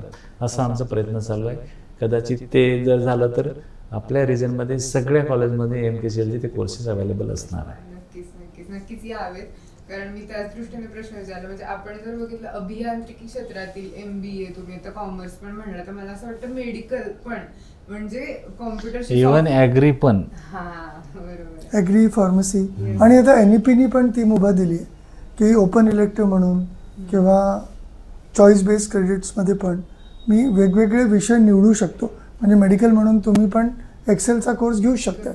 सो तशी मुभा आता NEPनी पण दिलेली आहे. कारण आमचे पण मेडिसिन किंवा साधे रोज पेशंट्स येतात तर त्याचे केस फॉर्मॅटचे सॉफ्टवेअर्स असतील हे पण आम्हाला बनवायला म्हणजे आता सगळं स्मार्टफोन आणि PC शिवाय कामच नाही आपलं चालू होतं. त्यामुळे मला वाटतं सगळ्या क्षेत्रातल्या मुलांना ही गरज आहे की MSCIT किंवा MKCL मधल्या ह्या सगळ्या कोर्सेसचा कुठेतरी उपयोग होईल त्यांना आणि त्यांचं शिक्षण घेताच हे एक एक्स्ट्रा करिक्युलर म्हणून हे कोर्सेस करून अपडेट ठेवता येईल स्वतः. नक्कीच. आता ह्या आपल्या MSCIT किंवा MKCL मध्ये आपण जसं बोलला तसं 125+ AI टूल्स आपण त्याच्यामध्ये तुम्ही दिलेले आहेत किंवा शिकवता. तर हे शिकल्यानंतर आता कुठेतरी नोकरीच्या संधी त्यांना जास्त उपलब्ध होतात का? कारण आपलं मगाशी तेच बोलणं झालं की AI कुठेतरी हे करतो, म्हणजे लोकांचं असं म्हणणं आहे, मान्यता आहे की AI मुळे नोकऱ्या जातात. पण आपण त्याचं उत्तर मगाशीच दिलेलं आहे की AI रिप्लेस म्हणजे नाही करू शकत आहे. माणसाच्या बुद्धीने आपण त्या मशीन कडून काम करून घेतलं तर नक्कीच काम कुठेतरी सोपं होतं किंवा लवकर होऊ शकतं. तर या AI टूल्स जे आपण शिकवता त्याच्यामुळे हे शिकून नंतर मुलांना काय फायदा होतो याचा? जनरली काय आहे, नोकरीपेक्षा फार महत्त्वाचं काय एम्प्लॉयबल आपण त्याला करतो. म्हणजे ज्या गोष्टी त्याला लागणार आहे म्हणजे इंडस्ट्री रिक्वायरमेंट मी मध्ये सांगितलं तसं त्या गोष्टीपर्यंत आपण त्याला नेऊन तिथं पोचवतो की तुझ्या जे स्किल आहे ना ते जर आमच्याकडे शिकलं तर नक्कीच तू नोकरीपेक्षा तू एम्प्लॉयबिलिटीसाठी जे प्रयत्न करणार आहे त्याचा फायदा नक्कीच त्याला होणार आहे. फॉर एक्झाम्पल तुम्हाला सांगतो, आता इंजिनिअरिंग केल्यावर सुद्धा नोकरी लागत नाही आहे. त्यात तर बऱ्याचशा कोर्सेसमध्ये कम्प्युटर CS जर एक स्ट्रीम धरली आपण, ऑलमोस्ट सगळ्या टेक्नॉलॉजी कवर करतात त्याच्यात, पण त्याला नोकरी लागायलाच हे कॉलेज काही गॅरंटी देत नाही आहे. पण आमच्या याच्यात सुद्धा तसं आहे, स्किल बेस्ड कोर्स म्हणतो ना आपण, त्या स्किल जास्तीत जास्त त्यानं केलं तर त्याचा फायदा नक्कीच त्याला मार्केटमध्ये होणार आहे आणि नोकरीसाठी सुद्धा मदत होणार आहे. म्हणजे नोकरी मिळेल हेपेक्षा नोकरीसाठी त्याला जास्त मदत होणार आहे, कारण त्याच्याकडे त्या डिजिटल स्किल म्हणा किंवा रिक्वायरमेंट स्किल त्याच्यापर्यंत पोहोचल्या असणार सगळ्या, तर त्यानं नक्की केल्या तर त्याचा फायदा नक्कीच होणार आहे त्याला. ॲड ऑन नाही, मला वाटतं हाच सगळ्यात महत्त्वाचा म्हणतो की एम्प्लॉयबल होणं, तीच एक लाईन महत्त्वाची आहे. बरोबर आहे. म्हणजे आपण कुठेही जाऊ आपल्याला ते नॉलेज आपल्याकडे असेल किंवा प्रॅक्टिकल नॉलेज पण असेल तर आपण Yes. कॉन्फिडंट असतो कुठल्याही क्षेत्रामध्ये काम करण्यासाठी. नक्की, आपण नक्की. ते आणि खरंच- दुसरं कसं होतं की एवढे कोर्सेस, एवढे स्किल्स मला आले ना, तर जसं आत्ता तुम्ही एक खूप छान शब्द वापरला होता की रील. आपण त्या रीलला कितीही किंवा समोर सर आहेत, तर रील बनवणं पण आता एक नवीन करिअर ऑप्शन म्हणून आलं आहे. So that is like a very good example of new job role, AI आणि काय म्हणतात सेल्फ एम्प्लॉयमेंट. त्यामुळे आता प्रत्येक वेळेस आपल्या विद्यार्थ्यांनी की आता कोणीतरी नोकरी देईल मग नोकरी मिळेल, त्याच्यापेक्षा मी स्वतः आता खूप वेगवेगळे नवीन नवीन करिअर्स शोधू शकतो, करू शकतो. ती पण एक अपॉर्च्युनिटीच आहे ना, कारण आता त्याची पण एक गरज आहे. सो एम्प्लॉयबल होणं, सरांनी छान शब्द वापरला, त्यामुळे त्याच्या मागे पुढे काही नाही, एम्प्लॉयबलच आपण नीट करतोय. मग ते सेल्फ असू शकतात. यामुळे जसं नोकरी जातात ना, पण नवीन जॉब रोल पण तयार झाले. रील स्टार आपल्याला माहीत होता का? नाही, बरोबर. त्याच्यामुळेच रील स्टार आता समोर चर्चेत येतात ना, ते सगळं त्या वापरून स्किल वापरूनच ते तयार करतात ना, कारण हा जॉब रोल आपल्याकडे नव्हताच पहिले, तर नवीन जॉब रोल तयार झाले. म्हणजे सर गृहिणी असतील त्यांच्या किचनच्या कामापासून ते ज्येष्ठ नागरिक त्यांना त्यांचा जो त्यांच्या कार्याचा अनुभव आहे 50-60 वर्षाचा, कोणत्याही क्षेत्रातला असू दे, बँकिंग असू दे, न्यायशास्त्रामधला असू दे, तर ते हल्ली पुढे येतात, व्हिडिओज बनवतात त्याद्वारे आणि लोकांपर्यंत एक जागृती even- करण्याचा प्रयत्न करतात. पण त्यासाठी त्यांना हे शिकणं खूप आणि हे नाही. बेसिक शिकलं ना तर कामाचंच आहे. खूप त्यांना, म्हणजे ज्याला आपण म्हणतो ना की सिनियर सिटीजनच्या दृष्टीने पण की एकटेपणा इज अ सायकोलॉजी, पण मी माझं एकांत एन्जॉय करू लागलो कारण मी आता रील बनवतो, कारण मी आता काही मला ज्या गोष्टी येतात त्या मी समजावून, आणि आता तुम्ही केवढे तसे व्हिडिओज बघता. सो ते मॉनिटाईज पण होतात, त्याची एक वेगळी आर्ट आहे, कला आहे.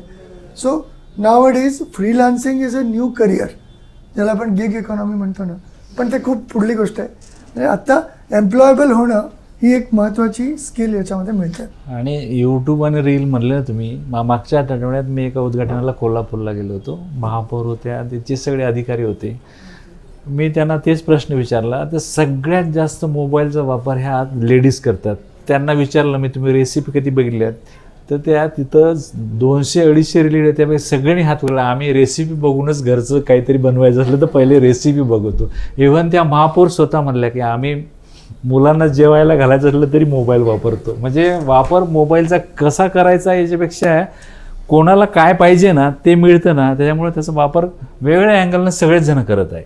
म्हणजे इव्हन मी तर म्हणतो जे ऑफिस स्टाफ म्हणा किंवा जे लोक नोकरी करतात ना, त्यांना तर काहीतरी कॉन्टॅक्ट असतो की मोबाईल वापरून आपल्याला काही गोष्टी करायच्या आहे, पण गृहिणीला काही कॉन्टॅक्ट लागत नाही, त्याला काय मिळते नवीन ते शोधतच राहते.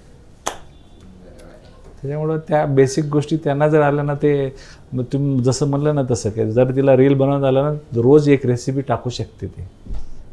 तेच हल्ली त्यामुळे काय म्हणता येईल, लवकर रिटायरमेंट आहे, कारण लोक सोशल मीडिया प्लॅटफॉर्मवरून व्हिडिओज बनवून, म्हणजे हे जर ते टूल्स आणखीन शिकले तर मला वाटतं खूप चांगल्या पद्धतीने माहितीची पण एक देवाणघेवाण होईल आणि हे करून लोक घर बसल्या पैसे कमवतात. सो ते लवकर रिटायरमेंट नसून लवकर एक्साइटमेंट येते की आता मी रेग्युलर जॉब रोलमधनं काही नवीन जॉब रोलमध्ये शिफ्ट होतोय.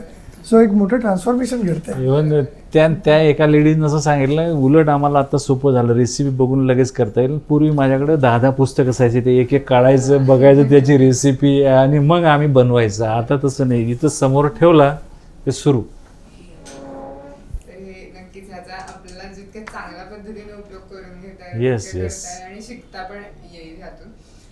यानंतर सर आपल्या MKCL मध्ये जो इरा प्लॅटफॉर्म आहे, Yes. ERA प्लॅटफॉर्म, तर त्याबद्दल जरा सांगा. ई रिव्हॉल्युशन फॉर ऑल असं त्याचा मिनिंग आहे, इरा.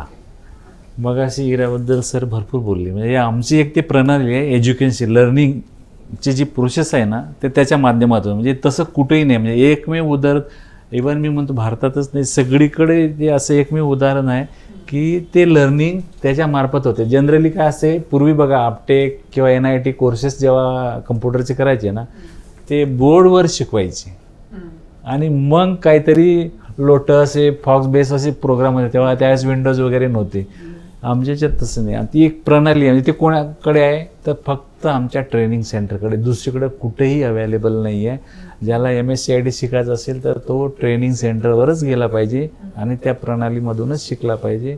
अदरवाईज त्याला ते सर्टिफिकेशन ते आहे एवढ्या गोष्टी म्हणजे आम्ही सांगितल्या ना, त्यातलं काहीही शिकता येणार नाही त्याला. म्हणून ते म्हणजे काय म्हणते ना त्याला, सगळ्यांसाठी समान जे मगाशी मी सांगितलं होतं ना, कुठल्याही सेंटरवर जा तीच प्रोसेस आमची अडॉप्ट होते. म्हणजे इरा म्हणजे कसं आहे की एक मोठा इरा असतो, एक मोठा पिरियड. सो म्हणून त्याचं नाव पण आपण तसंच ठेवलं की e learning revolution for all. All म्हणजे फॉर ऑल, वन नाही. आणि दुसरं ई लर्निंग लिहित असताना पण आपण एक काळजी घेतो की ई छोटा आणि एल मोठा लिहितो. ई छोटा कशाला, तर टेक्नॉलॉजी एक माध्यम आहे, पण एल मोठा कशाला की मुख्य त्यातनं लर्निंग झालं पाहिजे. म्हणून ई लर्निंग आणि लर्निंगमध्ये पण आपण सगळ्यात जास्त काम इरामध्ये करतो की त्या विद्यार्थ्याला अनुभव मिळाला पाहिजे. मी शिकलो मग करून बघितलं, शिकलो करून बघितलं. तर असं फ्रेमवर्क, असं सॉफ्टवेअर सिस्टम जगामध्ये आता दुसरं नाही. लाखो विद्यार्थी याचा वापर करतात. खूप याचे बारीक बारीक फीचर्स आहेत, मी आता त्यात जाणार नाही. पण शेवटी प्रत्येक विद्यार्थ्यापर्यंत नीट शिक्षणाचा अनुभव पोचावा, त्याला असं वाटावं की अरे हे माझंच करत आहे, मीच याच्यातनं शिकतो, दिस इज फॉर मी. तर त्या दृष्टीने ते बनवलेलं आहे. सर आपण शिकवताच म्हणजे आता सायम्युलेशन मेथड एक म्हणतो किंवा आम्ही त्याला मेडिकल प्रॅक्टिसमध्ये मॉडेल्सवर आपण करून बघणे, सर्जरी वगैरे असेल तर मॉडेल्सवर वेगवेगळ्या करून बघणे, जेणेकरून आपला हात बसतो त्या सगळ्या गोष्टींवर. एक थोडक्यात प्रॅक्टिकल नॉलेज आपल्याला चांगल्या पद्धतीने गेन करता येतं. त्यासाठी सायम्युलेशन मेथड असेल तर आपल्या कोर्समध्ये कशा पद्धतीने आहे सायम्युलेशन प्रॅक्टिस? आपण त्याला सिम्युलेशन आपण टेक्निकली म्हटलं तर आपण कसं करतो की एखादी गोष्ट मी शिकलो तर मग आपण त्याला ती करून बघायला सांगतो. जसं मी मगाशी स्विमिंगचं उदाहरण दिलं की इन्फॉर्म मग परफॉर्म, इन्फॉर्म झालं की मग परफॉर्म. तर याला आपण कसं म्हणजे खरं म्हणजे आपली जी मेथड आहे ना ते खूपच इंटरेस्टिंग आहे. थोडंसं टेक्निकल होऊ शकतं, पण इमिटेशन, इम्युलेशन आणि सेल्फ एक्सप्रेशन, अगदी साध्या भाषेत म्हटलं तर सेल्फ लर्निंग कशी महत्त्वाची आहे की एखाद्या छोट्याशा मुलाचं उदाहरण घेतलं तर तो कसं चालायला शिकतो. तर आई त्याला असं नाही सांगत की आता लेफ्ट पाय पुढे टाक, मग लेफ्ट पाय मागे कर, राईट पाय पुढे टाक. शी इज अ फॅसिलिटेटर. तो मुलगा कसं शिकतो, आईला बघून बघून शिकतो चालायला. तर मग त्याला आपण इमिटेशन म्हणतो की अरे आई असं चालते ना. तसंच जेव्हा तो विद्यार्थी सेंटरला येतो तर अरे हे खूप छान आउटपुट आहे, मला असंच असं बनवायचं आहे, मग यांनी कसं केलं, मग मी आता तसं तसं करून बघतो. याला इमिटेशन म्हणतात. मग इम्युलेशन कसं असतं की आई असं चालते म्हणून मी असं नाही चालणार, मी थोडंसं फास्ट चालेन, याला इम्युलेशन म्हणतात. ठीक आहे. मग सेल्फ एक्सप्रेशन म्हणजे मग मी माझी एक वेगळी पद्धत शोधून काढतो. कोणत्याही याची शिक्षणाची जी पद्धत असते ती अशीच असते. So imitation, emulation, self expression. विद्यार्थ्याला आपण शिकवतो की चल आता ना वर्डमध्ये एक सुंदरसं आउटपुट बनव, एक छान ग्रीटिंग कार्ड बनव, मग आधी तसंच्या तसं बनव, मग स्वतःचे वेगळे रंग भर आणि आता तुला हवं तसं बनव. सो या 3 प्रोसेसमधून जेव्हा तो जातो पूर्णपणे शिकतो. तसं ते असतं. आता तुम्ही पण तुमच्या फील्डमध्ये तसंच शिकता आणि मग याच्यामध्ये मध्ये सिम्युलेशन त्याला मदत करते. यानंतर सर असा प्रश्न होता की ई प्रोसेस फोलिओ बद्दल आम्हाला जाणून घ्यायचं होतं. ई प्रोसेस फोलिओ एक खूपच चांगलं सुंदर एक इनोव्हेशन आहे. पोर्टफोलिओ हा शब्द तुम्ही खूपदा ऐकला असेल. पोर्टफोलिओ म्हणजे मी एखादं काय म्हणतात असं एखादं काम काहीतरी केलं की आपण सांगायचो की हा माझा पोर्टफोलिओ आहे. पण पोर्टफोलिओमध्ये मार्कशीट असते, सर्टिफिकेट असतात, पण त्याच्यामध्ये तुम्ही कुठेच नसता, नुसते मार्क असतात, नंबर असतात. तर आमचे जे मेंटर आहेत श्री विवेक सावंत, त्यांनी एक खूप छान शब्द दिला, प्रोसेस फोलिओ. म्हणजे काय की एखादी गोष्ट करत असतानाचा जो आनंद असतो, म्हणजे आई जेव्हा पोळ्या बनवत असते सो ती एका प्रोसेसमध्ये असते आणि त्यांना खूप छान वाटत असते की अरे मी काहीतरी करते आणि मग माझ्या मुलाला ते खाऊ घालेल. सो ई प्रोसेस फॉलो म्हणजे काय की जेव्हा तो सेंटरवरती विद्यार्थी येतो तर तो छान कम्प्युटरच्या समोर बसतो, कॅमेरा ऑन होतो आणि मी एखादी छानशी गोष्ट कशी बनवली आज वर्ल्डमध्ये आपल्या सेंटरवरती येऊन, तर तो किंवा ती बोलून सांगत असते, करून दाखवत असते आणि आपलं इनोव्हेशन असं की एकाच कॅमेरामधनं तिचा चेहरा आणि स्क्रीन हे दोन्ही रेकॉर्ड होतं पिक्चर इन पिक्चर आणि त्याचा एक छान व्हिडिओ तयार होतो की आज मी एक्सेलचा वापर करून माझ्या शाळेकरता एक छान टाइम टेबल बनवलं आहे. आता मी तिथे हे फीचर वापरलं, असं वापरलं, मग मी असं केलं आणि मग हा व्हिडिओ तिचा एक परमनंट प्रोसेस फुल्ली असतो. उद्या जाऊन कोणाला दाखवायची वेळ आली की मी कसं, तर त्याच्यामध्ये आवाज आहे, माझे स्टेप्स आहेत, माझी प्रोसेस आहे आणि सगळ्यात महत्त्वाची गोष्ट म्हणजे की विद्यार्थी बोलायला लागला. दुसरं तो स्माईल द्यायला लागला. बऱ्याचशा आईवडिलांना असं एक असतो की अरे आमची मुलं आमच्याशी बोलतच नाही किंवा ते कसे बोलतात आम्हाला माहितीच नाही. सर हे असे सुंदर छोटे छोटे व्हिडिओ, मी याला रील नाही म्हणणार, लर्निंगचे व्हिडिओज आहेत, पण तो स्माईल देऊन अक्षरशः आपल्या सेंटरवरती काही सेंटर्समध्ये तर त्यांनी काच लावला आहे की आज तू कसा दिसतो, तू स्माईल दे.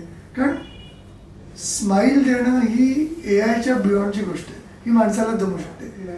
सो प्रोसेस फोलिओमध्ये काही अशा गोष्टी आहेत की मी स्माईल देऊन चांगलं बोलून स्पष्टपणे सांगतो, मग तो व्हिडिओ महत्त्वाचा असतो. सो हे एक चांगलं लर्निंग इनोव्हेशन आपण केलं.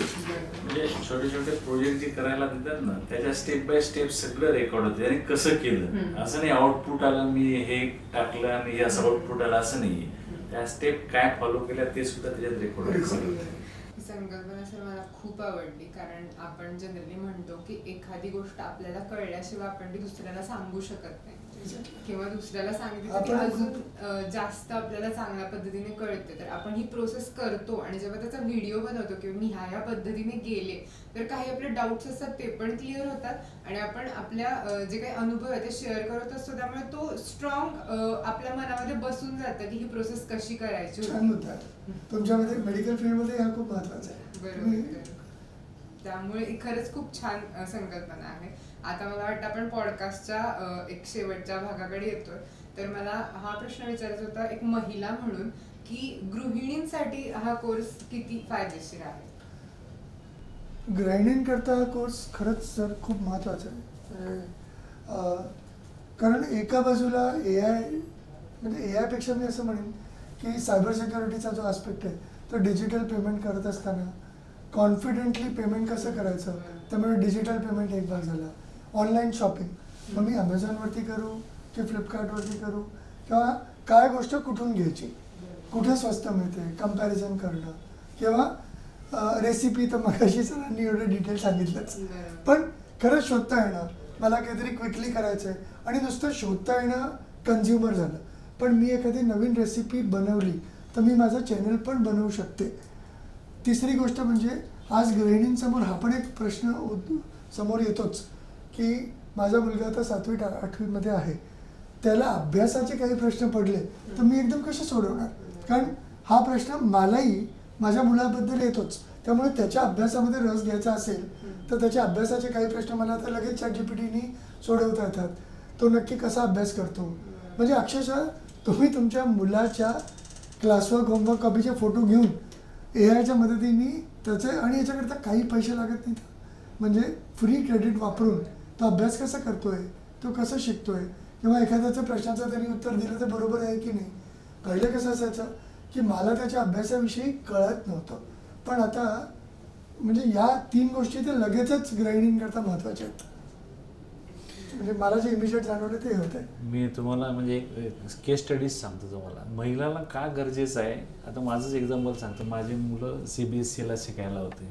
आता त्यांना प्रोजेक्ट आहे, बरेचपैकी प्रोजेक्ट घरून करून आणायला सांगतात.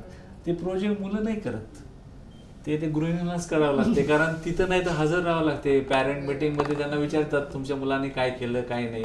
प्रोजेक्ट तो घेऊन जातो, पण प्रोजेक्ट महिलाच करतात घरी, कारण त्याच्याशिवाय प्रोजेक्ट कम्प्लीट होत नाही. मुलं काय करतात जास्तीत जास्त शाळेतून आता आम्हाला हे या गोष्टी करायला सांगितल्या. शेवटी इव्हन म्हणजे काही फिजिकल गोष्टी असतात ना, मला तर अक्षरशः काय काय एक एक दिवस त्यांचे वस्तू शोधायला मार्केटमध्ये फिरावं लागते कधी कधी, की ह्या पाहिजे, हे पाहिजे, हे पाहिजे. त्यामुळे आता कम्प्युटरच्या दृष्टीनं महिला जास्त महत्त्वाच्या आहे, की त्यांच्या घरी जर असे मुलांना उपयोगी पडणार असे प्रोजेक्ट वगैरे त्यांनाच करावं लागणार आहे. त्याच्यामुळे त्यांना माहिती असणं गरजेचंच आहे.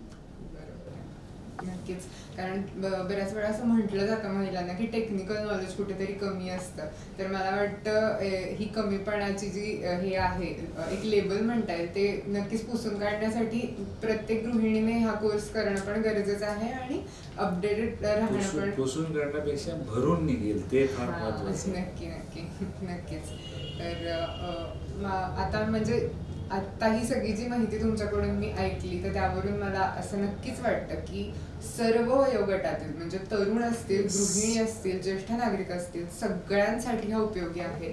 आणि सायबर सिक्युरिटी पासून आता जे अपडेशन या जगामध्ये झालेलं आहे AI टूल्स पर्यंत सगळ्याचा समावेश MSCIT मध्ये आहे. तर नक्कीच हा कोर्स सगळ्यांनी करण्याजोगा आहे, करावा रेदर. तर मला हे विचारायचं की आता जे स्टुडंट्स आहेत येतात आलेले आहेत नवीन, तर त्यांच्यासाठी त्यांनी अप्लाय कसं करावं, कुठे करावं, फक्त एकदा ते सांगून द्या. MSCIT मला तर नुसतं एकच सांगायचं आहे की म्हणजे सर सांगतीलच की नक्की कसं करायचं. माझी नुसती सगळ्यांना एकच विनंती आहे, जे कोणी पॉडकास्ट ऐकतात आहेत ते आईवडील असो, कॉलेजचे विद्यार्थी असो, शाळेचे विद्यार्थी असो, CBSEचे विद्यार्थी असो, HSCचे असो, SSCचे असो, 9वी 10वी 11वी 12वी सिनियर सिटीजन्स एनी. तर नुसतं शिकूया AIची क्रांती, करूया MSCIT. ही खूप महत्त्वाची गोष्ट आहे ही आपण सांगतो. आणि माझी एकच रिक्वेस्ट आहे की थोडासा वेळ काढून जवळच्या सेंटरवरती जा, काय काय गोष्टी आहेत त्याचा एक छोटासा अनुभव घ्या. मोठ्या प्रमाणात सेंटरवरती जा, समजून घ्या. तुम्हाला खूप मोठं विश्व तुमच्या समोर दिसेल. हा विचार थोडासा सोडून की मला सगळंच येतं किंवा आपल्याला माहिती आहे, त्याच्या बियॉन्ड जाऊन एकदा तरी किमान सेंटरवरती जाऊन भेटून आपले जे लर्निंग सेंटरचे जे कोऑर्डिनेटर्स आहेत त्यांना भेटून समजून घ्या. ते आपल्याला रजिस्टर कसं व्हायचं, लॉग इन कसं करायचं, कसं शिकायचं हे सगळं नीट समजून सांगतील. त्यामुळे नुसतं सेंटरवरती जाऊन एकदा भेट द्या, एवढंच मला सांगायचं. सर फक्त एकच गुगलवर ह्या सेंटर्सची list available. Yes yes yes. आमची एक वेबसाईट आहे, त्याच्यावर त्या सगळ्या सेंटरच्या पत्ता असेल, त्यांच्या कोऑर्डिनेटरचा मोबाईल असेल, सगळं अवेलेबल आहे. इव्हन आम्ही मार्केटिंगमध्ये त्यांनी स्कॅन जरी केलं तरी कुठं सेंटर आहे आणि कुठल्या एरियात पाहिजे तिथं अवेलेबल आहे का, ह्या सगळ्या गोष्टी म्हणजे डिजिटली अवेलेबल आहे. म्हणजे आम्ही आता सोशल मीडियात मार्केटिंग करता QR कोड स्कॅन केला ना, त्याला सगळी माहिती सेंटरची मिळते. तिथं कोण आहे, तिथं आपल्याला काय कुठले कोर्सेस आहे शिकायला मिळायला. मी सर्वांना एक आव्हान हेच करेल की सेंटरपर्यंत पोचायचं कसं, याच्याबद्दल तर आम्ही बऱ्याच वेळा या माध्यमातून सांगितलेलं आहे. पण आवर्जून आपण सर्वांनी जर व्हिजिट करून सेंटरवर पोहोचले तुम्ही, म्हणजे आमच्या एक सेंटरची ओळख पण आहे. म्हणजे असं नाही कुठल्याही कम्प्युटर सेंटर जाऊन काही त्याचा उपयोग होणार नाही आहे. आमचं एक ज्याला अशी एक टॅगलाईन आहे आणि एक फेसिया बोर्ड आहे, ते त्याची ओळख आहे आणि एक कोड आहे. जे अथॉराइज सेंटर आहे त्याला एक कोड आहे. त्या सेंटरवर जाऊन सगळी माहिती जी मुलांना आवश्यक आहे ती अवेलेबल आहे. आवर्जून जावा आणि तुम्हाला जे पाहिजे ते माहिती घेऊन त्या कोर्सबद्दलचं ज्ञान थोडंसं तिथच्या कोऑर्डिनेटरला विचारून काय केलं पाहिजे, प्रोसेस सगळी समजावून त्याबद्दलचं ज्ञान तिथं घेऊन त्या मुलांनी प्रवेश घेता येत असेल तर नक्की घ्यावा आणि त्याचा लाभ घ्यावा अशी मी सगळ्यांना विनंती करतो. म्हणजे मला असं वाटतं की नुसतं गुगलवरती MSCIT सेंटर नियर मी एवढं सर्च केलं तरी लगेच तुम्हाला तुमच्या 1-2 किलोमीटरच्या आतलं सेंटर लगेच मिळेल. एकच वाक्य गुगलवरती ओपन करायचं, MSCIT centre near me. Yes. तर प्रेक्षक हो, आपण ज्या पद्धतीने आता हा पूर्ण पॉडकास्ट ऐकला, तर आज आपल्यासोबत उपस्थित होते regional coordination unit MSCIT mister Anil Gawande sir आणि senior general manager MKCL mister Amit Ranade sir. या दोघांनी खूप सुंदर पद्धतीने MKCL MSCIT हा कोर्स आणि त्याच्यामध्ये समाविष्ट होणारे AI टूल्स असतील किंवा जे जे काही त्या फॅसिलिटी त्या कोर्समध्ये आहे, सेंटर्स विषयी माहिती, तुम्ही कशा पद्धतीने अप्रोच होऊ शकता, हा कोर्स करू शकता आणि आजच्या डिजिटल युगामध्ये अपडेट राहू शकता, या सगळ्याविषयी जी माहिती दिली. तर सर, मनपूर्वक आपले खूप खूप धन्यवाद. Thank you. यास तुम्ही इथे आलात आणि ही सगळी माहिती दिली. तर मला वाटतं MSCIT ने 25 लाखहून जास्त विद्यार्थी घडवलेले आहेत आणि ते फक्त आपल्या रिजन मध्ये हा अख्ख्या महाराष्ट्रात 2 कोटी प्लस. वा. तर अशा पद्धतीने असा इतिहास घडवणारी ही MSCIT आणि MKCL ही संस्था आहे. तर नक्कीच तुम्ही ह्याचे कोर्सेस जाऊन आवर्जून पहा साईटवर आणि सेंटर्सला अवश्य भेट द्या. मला एक अजून सांगायचं आहे की मॅडम तुम्ही एवढे चांगले प्रश्न विचारले की त्यामुळे आम्हाला MSCIT बद्दल 4 नवीन गोष्टी सगळ्यांना सांगता आल्या. So thank you so much. Even आमच्याकडे MSCIT रिफ्रेश कोर्स आहे, तुम्ही पण करा. तुमचं MSCIT सुटलं आहे तर तुम्ही पण MSCIT रिफ्रेश कोर्स तुमच्यासाठी आहे. नक्की नक्की सर, मी तुम्हाला आत्ताच आश्वासन देते की मी नक्की करणार आहे कोर्स आणि माझ्या संपर्कातील जे कोणी असतील त्यांना सुद्धा मी नक्की सांगेन करायला. Yes. Thank you Thank you so much. Thank you.